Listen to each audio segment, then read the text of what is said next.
দাদা, কার লেখা চিঠি পড়ছো গো? চিঠি পড়ার পর থেকেই দেখছি তোমার মুখে হাসি আর কমছে না। কার আবার?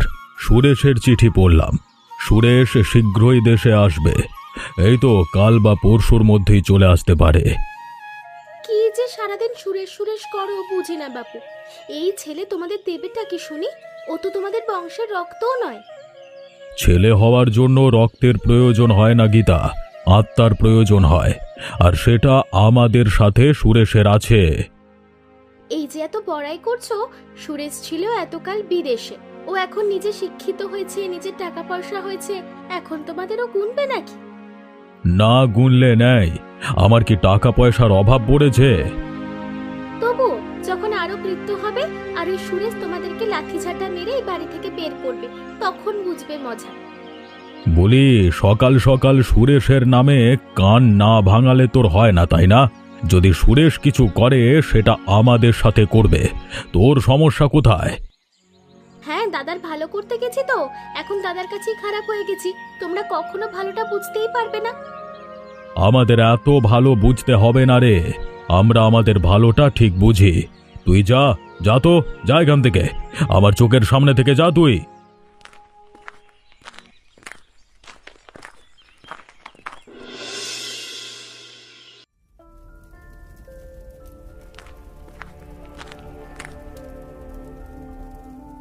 বলছি দিদি, শুনলাম সুরেশ নাকি আসবে বিদেশ থেকে, তুমিও কি দাদার সাথে একমত? তোর দাদা আবার কি বলল? আমি আবার তো দাদার সাথে একমত হব কিসের জন্য? এই যে তুমি আর দাদা মিলে অন্য এক রক্তকে আমাদের বাড়িতে খাইয়ে দাইয়ে বড় করলে, এটা কি ঠিক হচ্ছে? গীতা, এটা আবার কেমন কথা? ও আমাদের বাড়ির ছেলে, ওকে আমরা পালিত এনেছি নাকি? আমাদের রক্ত, সেসব কথা তো সেই কতকাল আগেই ঘুচে গেছে।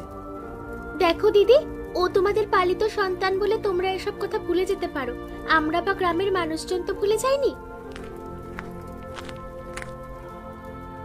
তুই আবার এখানে তোর বৌদির কান ভাঙাচ্ছিস? তোকে না আমি একবার বারণ করে দিয়েছি? এরপর যদি দেখেছি সুরেশের নামে আজে বাজে কথা বলতে, তাহলে তোর খবর আছে। দেখলে বৌদি, দেখলে ওই বাইরের একটা ছোকরা ছোট দাদা আমার সাথে কেমন চেঁচামেচি করছে। আহা, তোমরা তর্ক থামাও তো। আর গীতা, এসব কথা বলার কোনো মানে নেই, যা গিয়ে কাজ কর।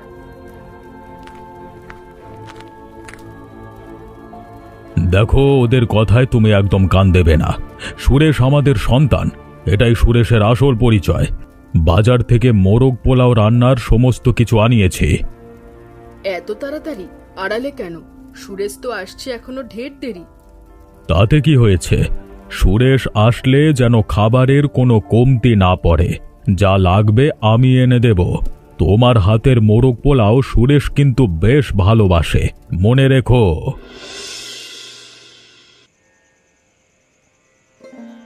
কিরে, মুখটা এমন গম্ভীর করে রেখেছিস কেন? হ্যাঁ, দাদা আবার নিশ্চয়ই তোকে বকাবকি করেছে।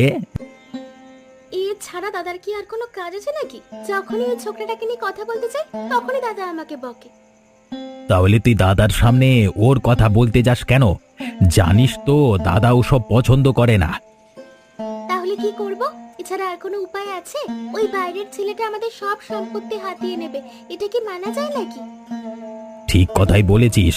দেখ, দাদার যা সম্পত্তি আছে তা তোর আর আমার হয়ে যাবে নিশ্চয়ই। এর মাঝে ওই সুরেশটাকে আমি মানতে পারছি না। এই কারণে, ঠিক এই কারণেই আমি এত কথা বলি সুরেশের নামে। কিন্তু দাদা তো আমাকে বুঝতেই পারছে না। দাদার সম্পত্তি আমরা ভাই বোনরা নেব, ওই বাইরের ছেলেটা নেবে কেন? এবার একটা পরিকল্পনা ঠিক করতে হবে। ওই সুরেশকে বাড়ি থেকে বের করতেই হবে। কিন্তু কিভাবে বের করব? দাদা আর বৌদি তো আমাদের পক্ষেই নেই। শোন, সুরেশ এখন বিদেশে পড়ালেখা করে নিজের বোধবুদ্ধি জ্ঞান সব বাড়িয়েছে। এখন যদি ওকে আমরা আপন করি, সেটা ও নিমেষেই বুঝতে পারবে।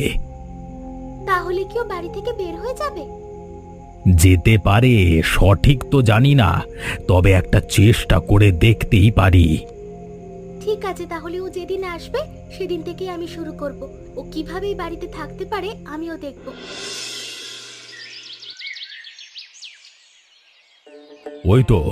ওই তো আমার ছেলে ফিরে এসেছে। আমার ছেলেটা কত বড় হয়ে গেছে। বাবা, কিছু মনে করো না, আমার প্রচন্ড ক্ষুধা পেয়েছে গো। আর মোরগ পোলাও রান্নার গন্ধ সারা বাড়িতে মম করছে। আগে আমাকে খাবার খেতে দেবে। আরে আরে, আমার ছেলের সেই আবদার করবার অভ্যেসটা এখনো যায়নি। বলি, ও গিন্নি, খাবার তৈরি করো, খাবার দাও ছেলেকে।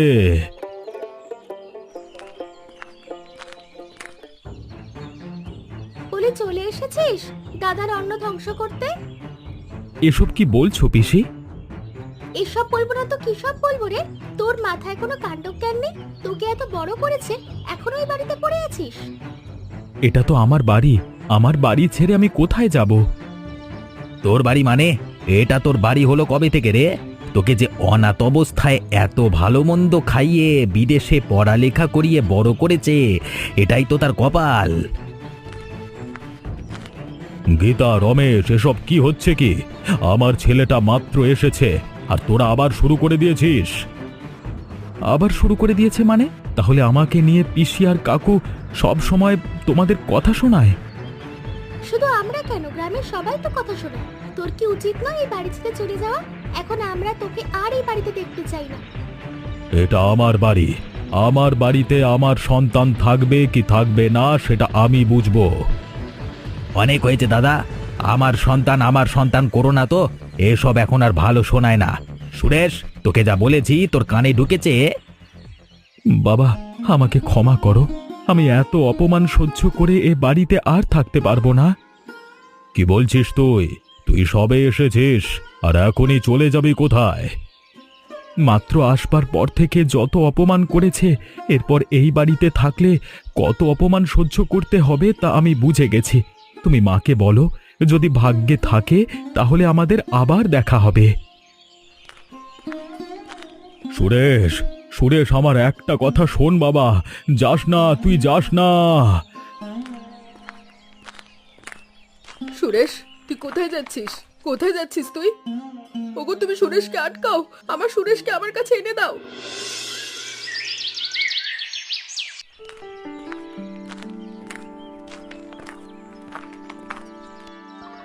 এ কি, আপনার এই অবস্থা কেন? এভাবে আহত হলেন কিভাবে? আপনার বাড়ি কোথায় আমাকে বলুন, আমি আপনাকে পৌঁছে দিচ্ছি। আমার বাড়ি? আমার তো কোনো বাড়ি ঘরে নেই, আমি রাস্তাতে থাকি। কি বলছেন আপনি? আপনি এই অবস্থায় রাস্তায় পড়ে আছেন? আপনার বাবা মা কেউ নেই? না, আমার বাবা মা কেউ নেই, আমি অনাথ। ছোটবেলা থেকে এভাবেই বড় হয়েছি।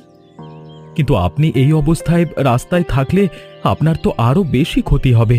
চলুন, আপনি বরং আমার বাড়িতেই চলুন। আপনার বাড়িতে আমি যাব কেন? আপনার বাড়িতে গিয়ে আমি আপনার ওপর বোঝা হতে চাই না। বোঝা হবেন কেন? আমি আপনার দায়িত্ব নিলাম। এবার তো চলুন, আপনাকে এভাবে রেখে যাওয়াটা ঠিক হবে না। কিন্তু আপনার বাড়িতে গেলে গ্রামের মানুষজন কি বলবে? তারা নানা কথা রটাবে, এতে আপনার মান সম্মান যাবে। সমস্তটাই বুঝতে পারছি। বেশ, তাহলে আমি আপনাকে একটা প্রস্তাব দিচ্ছি। আমি আপনাকে বিয়ে করতে চাই, যদি আপনি রাজি থাকেন। মানে, এই প্রথম দেখায় কেউ কাউকে চিনলাম না জানলাম না, বিয়ের প্রস্তাব দিয়ে দিলেন? আরে ভয় পাবেন না, আমি খারাপ ছেলে নই। আমিও আপনার মতো অনাথ, তাই একজন অনাথ হয়ে অনাথের কষ্টটা আমি বুঝি।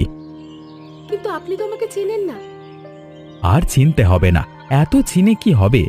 যাদেরকে যুগ যুগ ধরে চিনলাম তারাই তো এখন আমার এই অবস্থার জন্য দায়ী। চলুন।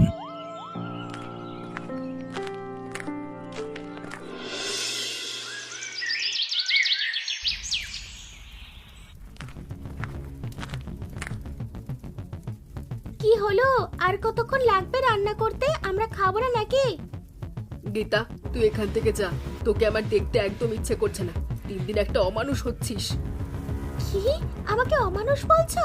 রমেশ দাদা, রমেশ দাদা, কোথায় তুমি?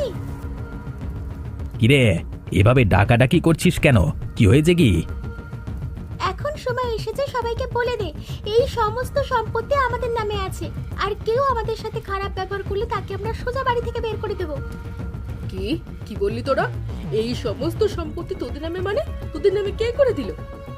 বৌদি, সম্পত্তি নিজের নামে আনা এত কঠিন বিষয় নয়, তাই তোমাদের ভালোর জন্যই বলছি। এবার জেনে শুনে তারপর কথা বলবে আমাদের সাথে।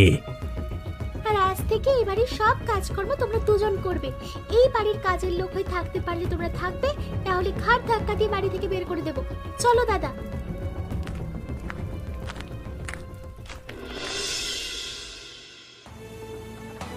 এসব আমি কি শুনছি আমি এসব? কি হলো দাদা, এত রাতে জোকারের মতো চিৎকার চেঁচামেচি করছো কেন? যাও গিয়ে ঘুমাও। তোদের সাহস দেখে আমি বারবার অবাক না হয়ে পারছি না। আমার সাথে এভাবে কথা বলছিস? তোমাদের সাথে আর ভালো ব্যবহার করে কোনো লাভ আছে? যখন ভালোভাবে বলেছিলাম সম্পত্তি লিখে দেওয়ার কথা, তখন তো দিলে না। তাই বলে তোরা এভাবে আমার সমস্ত সম্পত্তি নিয়ে নিবি? তোরা এতটা লোভী অমানুষ তোরা! গীতা, এসব কি তোর এখন আর সহ্য হচ্ছে? আমার কিন্তু সহ্য হচ্ছে না ভাই। আমার সহ্য হবে কিভাবে? এই দুটোকে বাড়ি থেকে বের করে দাও, তাহলেই ভালো হবে। আবার আমার বাড়ি থেকে আমাকে বের করে দেওয়ার হুমকি দিচ্ছিস তোরা? বারবার কেন ভুলে যাচ্ছ? এই বিষয় আশয় সম্পত্তি আর তোমার নামে কিছুই নেই, সমস্ত কিছু আমাদের নামে হয়ে গেছে। এত কথা বলার তো কোনো কারণ দেখছি না। দুটোকে এখনই বাড়ি থেকে বের করো। ঠিক কথা বলেছিস। চলো দাদা, চলো বাড়ি থেকে বের হও। না জানি আমার ছেলেটা কোথায় আছে, কোনো খোঁজ খবর পেলাম না। এত করে খুঁজলাম, তবুও কোনো খোঁজ পেলাম না গিন্নি। আমি তো ভেবেছিলাম ছেলেটা ফিরে আসবে, কিন্তু আমার ছেলেটা যে আর ফিরে এলো না। এখন আমাদের ঠিকানা ওই রাস্তায়। আমাকে ক্ষমা করো, আমার জন্য আজকে তোমার এই অবস্থা, আমার ওই কুলাঙ্গার ভাই বোনেদের জন্য।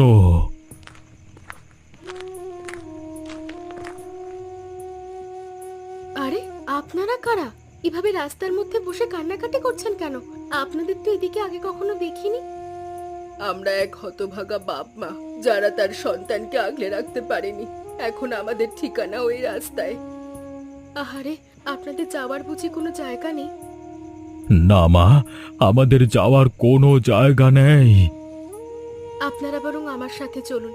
এই রাতে এখানে থাকা নিরাপদ নয়। তাছাড়া আকাশটাও মেঘলা করছে, যে কোনো সময় বৃষ্টি নামতে পারে। কিন্তু তোমার সাথে কোথায় যাব আমরা? আমার বাড়িতে যাবেন, চলুন। আর নয়, ওই যে দেখুন, কথা বলতে না বলতে বৃষ্টি শুরু হয়ে গেছে। চলুন চলুন।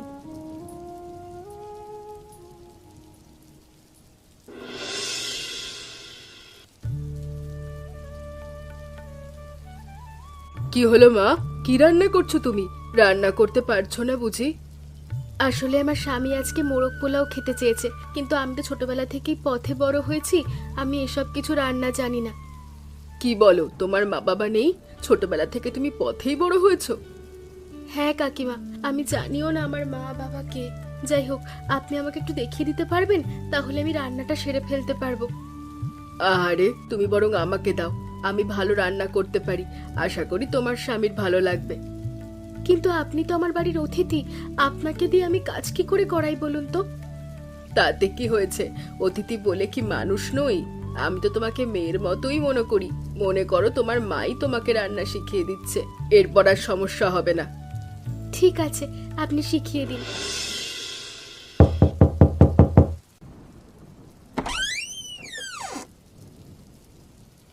কি গো, তোমার আসতে এত সময় লাগলো কেন? সেই কখন থেকে তোমার জন্য অপেক্ষা করছি। আর বলো না, কাজে গেলাম কিন্তু ছাতা নিতে ভুলে গেছি। আসবার সময় জোরে বৃষ্টি, তাই তো আসতে একটু দেরি হয়ে গেল। ঠিক আছে, জামা কাপড় ছেড়ে নাও, আমি তোমাকে খাবার দিচ্ছি। আজকে মোরগ পোলাও রান্না করেছি। বাবা গো বাবা, আজকে তো দেখছি ঘ্রাণে পুরো ঘর একদম মম করছে। মনে হচ্ছে আজকের খাবারটা বেশ সুস্বাদু হবে। হ্যাঁ, আচ্ছা একটা কথা বলো তো, এই রান্না কে করেছে? তুমি তো নিশ্চয়ই করনি। আরে না না, কি বলো? আমি এই রান্না এত ভালোভাবে কি করে করব? আমি তো রান্না জানি না। তাহলে এই রান্না কে করলো? আমাদের বাড়িতে আজকে দুজন অতিথি এসেছে, একজন কাকিমা আর একজন কাকা বাবু। ওই কাকিমাই নিজের হাতে রান্না করেছে। কি বলছো তুমি? তুমি একটা কাজ করো, অতিথিদের আমার এখানে নিয়ে এসো, আমি তাদের সাথে একটু কথা বলবো। আরে তুমি কি কথা বলবে? ওনারা তো নিজেরা এখন বিশ্রাম নিচ্ছে, পরে না হয় কথা বলো। আগে তুমি খাও। না না, আমি খাবার শেষ করব কিভাবে? তুমি তাদেরকে ডাকো না একবার, আমি তাদের সাথে একবার কথা বলতে চাই। কি হলো বলো তো? আরে তোমাকে যা বলেছি তুমি তা করো। যাও যাও, তাড়াতাড়ি তাদেরকে ডেকে নিয়ে এসো, আমি এখানেই অপেক্ষা করছি।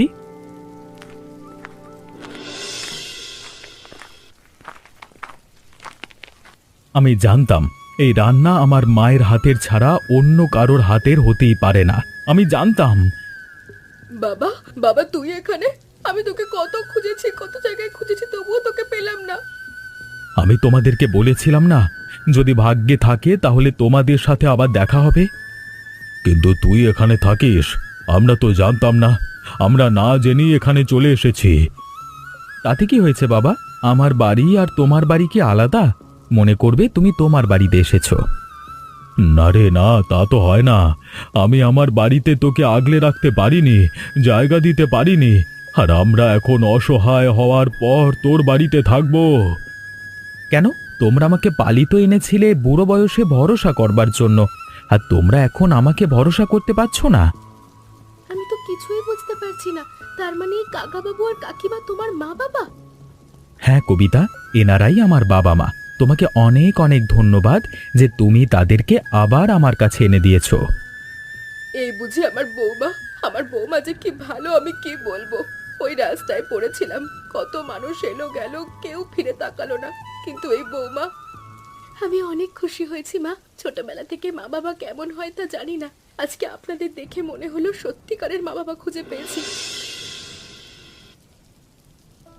আমি জানতাম মা, আজ হোক বা কাল হোক এরকম একটা ঘটনা ঠিক ঘটবে, তবে এত তাড়াতাড়ি ঘটবে সেটা আমি বুঝতে পারিনি। ওদেরকে আমি নিজের সন্তানের মতো বড় করেছি। রমেশ এখনো বিয়ে করেনি, ওকে আমি আমার নিজের সংসারে জায়গা দিয়েছি। আর গীতার কথা তো বাদ দিলাম, বিয়ে হওয়ার পর শ্বশুর বাড়িতে থাকতে পারলো না, এরপর জায়গা হলো আমাদের বাড়িতে। চিন্তা করো না, তোমাদের জায়গা জমি ওরা যেমন ভাবে নিয়েছিল তেমন ভাবেই আবার ফিরিয়ে দিতে হবে। আমি তোমাদেরকে কথা দিলাম। কিন্তু কিভাবে? ওরা তো জায়গা জমি এমনি এমনি দেওয়ার মানুষ নয়। দেখো বাবা, কিভাবে কি করতে হবে না হবে সেটা আমি ভালোভাবেই জানি। বিদেশে লেখাপড়া করিয়েছো আমাকে, আর আমি তোমাদের এতটুকু সাহায্য করতে পারবো না? আমি তো একটু পর পর শুধুমাত্র অবাকই হচ্ছি, তুমি বিদেশ থেকেও পড়ালেখা করে এসেছো? আরে বৌমা, তুমি জানো না তোমার এই স্বামী আর কি কি করতে পারে? তাহলে ভাগ্য করে একটা স্বামী পেয়েছি, আর ভাগ্য করে একটা শ্বশুর বাড়ি। জীবনে ভাবতেও পারিনি আমার কপালে এত সুখ লেখা ছিল। যাই হোক, এখন সমস্ত কথা বাদ। আমরা আগামীকাল থেকেই আমাদের সম্পত্তি পুনরুদ্ধারের কাজ শুরু করব। বেশ, আমরা সবাই তোর সাথে আছি। তুই যা যা করবি সব কিছুতেই আমার সহায়তা পাবি তুই। তাহলে প্রতাপবাবু, আপনি বলছেন যে আপনার ভাই এবং বোন অন্যায়ভাবে আপনাকে না জানিয়ে আপনার সম্পত্তি হাতিয়ে নিয়েছে, তাই তো? একদম তাই। ওই সম্পত্তির দলিলে আমার কোনো সই বা স্বাক্ষর আমি করিনি, তাহলে ওরা সম্পত্তি নিল কিভাবে? আসলে ওরা আপনাদের বোকা বানিয়েছে, নকল দলিল বানিয়ে আপনাদের ভয় দেখিয়ে আপনাদের বাড়ি থেকে বের করে দিয়েছে। এবার বলুন, আমরা কি আমাদের জায়গা জমি আবার ফেরত পাবো না? দেশে তো আইন আছে, আইন কিছু করতে পারবে না? পারবে না কেন? অবশ্যই পারবে। আমাদের দেশের আইন এই রকম মানুষদেরকে শায়েস্তা করার জন্যই তো তৈরি করা হয়েছে। তাহলে তাড়াতাড়ি করুন, আমরা আমাদের ঘরবাড়ি ছেড়ে এভাবে রাস্তায় রাস্তায় তো থাকতে পারি না। দেখুন, আমি কিন্তু শাস্তির ব্যবস্থা অবশ্যই করতে পারি, কিন্তু আপনারা আবার ওদের কথায় গলে গিয়ে ওদেরকে ক্ষমা করে দেবেন না, তাহলে ওরা পার পেয়ে যাবে। ওরা আমাদের সাথে যা যা করেছে, এর পরেও আমি ওদেরকে ক্ষমা করব কোন হিসেবে? আমি চাই ওদের শাস্তি হোক। আমি ভুলে গেছি ওরা আমার ভাই বোন। বেশ, তাহলে এখনই চলুন, আমি এখনই সমস্ত কিছুর ব্যবস্থা করছি। বাড়িতে কেউ আছেন? বেরিয়ে আসুন একবার, আপনাদের সাথে কথা আছে। বাবা গো বাবা, এখন দেখছি পুলিশ হয়ে হাজির হয়েছে। বলি, পুলিশ আনলে কি সবকিছু আবার ফেরত পাবে নাকি তোমরা? ফেরত পাবে নাকি পাবে না সেটা তো পরেই দেখা যাবে। এবার আপনারা আপনাদের দোষ স্বীকার করে নিন।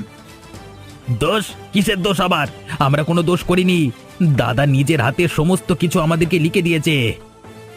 মিথ্যে কথা, আমি এমন কিচ্ছু করিনি। আমি এরকম করতেই পারি না। আমি জানি আমার ভাই ও বোন কেমন স্বভাবের। দেখুন, আমরা তদন্ত কিন্তু করে ফেলেছি। আপনাদের কাছে যে দলিল আছে সেই দলিল নকল বলে প্রমাণিত হয়েছে। সেই প্রমাণ আমাদের কাছে আছে। এখন যদি আপনারা স্বীকার না করেন, কি করবেন তাহলে আপনারা? পুলিশকে বলছেন কি করবেন আপনারা? তাহলে দেখুন আমি কি করতে পারি। এই সমস্ত সম্পত্তি বাজেয়াপ্ত করার জন্য আপনাদেরকে গ্রেপ্তার করতে বাধ্য হচ্ছি। কেন কেন? আমরা তো কোনো ভুল করিনি। আমি অভিযোগ করছি, আমি এই সব কিছু ওদের নামে লিখে দিইনি। ওরা অন্যায়ভাবে আমাকে না জানিয়ে সবকিছু চুরি করে নিয়েছে। অভিযোগকারীর বয়ান শুনলেন তো? এবার চলুন, কম করে হলেও আপনাদের 6 থেকে 7 বছরের জেল অনায়াসে হয়ে যাবে। দাদা দাদা তুমি কিছু বলো, আমাদের ভুল হয়ে গেছে দাদা, আমরা আর কখনো এমন কাজ করবো না দাদা। খবরদার, তোদের ওই পাপিষ্ঠ মুখে আমাকে দাদা বলে ডাকবি না। সাহেব, ওদেরকে এখনই নিয়ে যান এখান থেকে। দাদা বৌদি, আমাদের এভাবে নিয়ে যেও না, আমরা জেলে থাকতে পারবো না। অবশেষে আমার পরিবার ওই শয়তানদের হাত থেকে রক্ষা পেল। এবার আমি আমার সুখের পরিবার নিয়ে থাকব। শুধুমাত্র এই অতিথিদের হাতের মোরগ পোলাওয়ের জন্য আবার এই পরিবারটা এক হতে পারলো। এমনই মজার মজার গল্প দেখতে আমাদের চ্যানেলটিকে সাবস্ক্রাইব করতে ভুলবেন না। আচ্ছা বলো তো বন্ধুরা, এই গল্পে সুরেশ তার মায়ের খোঁজ কিভাবে পেয়েছিল?